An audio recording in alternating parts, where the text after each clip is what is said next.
ఓం శ్రీ గురుదేవదత్త. 17వ అధ్యాయం.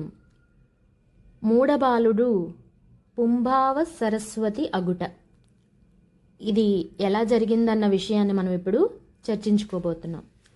వైద్యనాథ క్షేత్రం నుండి శ్రీ నరసింహ సరస్వతి యతీంద్రులు కృష్ణానదీ తీరాన బిల్లవటి భువనేశ్వరి మాత క్షేత్రంలోని మేడు చెట్టు వద్ద నివసించేవారు.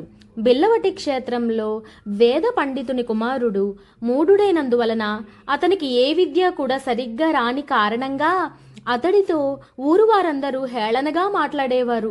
అతను ఆ క్షేత్రంలో గల భువనేశ్వరి దేవిని కఠోర దీక్షతో సేవించినా ఆమె దర్శనము కాలేదు. ఆ యువకుడు తన నాలుకను కోసి భువనేశ్వరి దేవికి సమర్పించి, నాకు నీ దర్శనము లభించకపోతే అమ్మా నా తలను నరికి నీకు సమర్పిస్తానని ప్రతిజ్ఞ చేశాడు.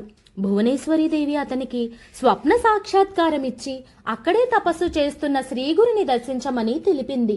ఆ యువకుడు కృష్ణానదిని దాటి వచ్చి నరసింహ సరస్వతి స్వామివారిని దర్శించి వారి పాదాలను ఆశ్రయించగా స్వామి అతన్ని కరుణించి అతని నాలుకను తిరిగి ప్రసాదించడమే కాకుండా అతన్ని అనుగ్రహించి జ్ఞానభిక్ష పెట్టడం ద్వారా పుంభావ సరస్వతిని చేశారు. పై మంత్ర శ్లోకాన్ని 21 రోజుల పాటు 108 సార్లు దీక్షగా పఠిస్తే ఈ అధ్యాయాన్ని ఒకసారైనా చదివి మహారాష్ట్రలోని కొల్హాపూర్ సమీపంలో ఔదుంబర క్షేత్రంలో శ్రీదత్తుని దర్శించే భాగ్యము కూడా కలుగుతుందని పెద్దలు చెబుతూ ఉంటారు. ఓం శ్రీ గురుదేవదత్త. శ్లోకాన్ని మేమిక్కడ టెక్స్ట్ రూపంలో ఇస్తున్నాము, గమనించగలరు.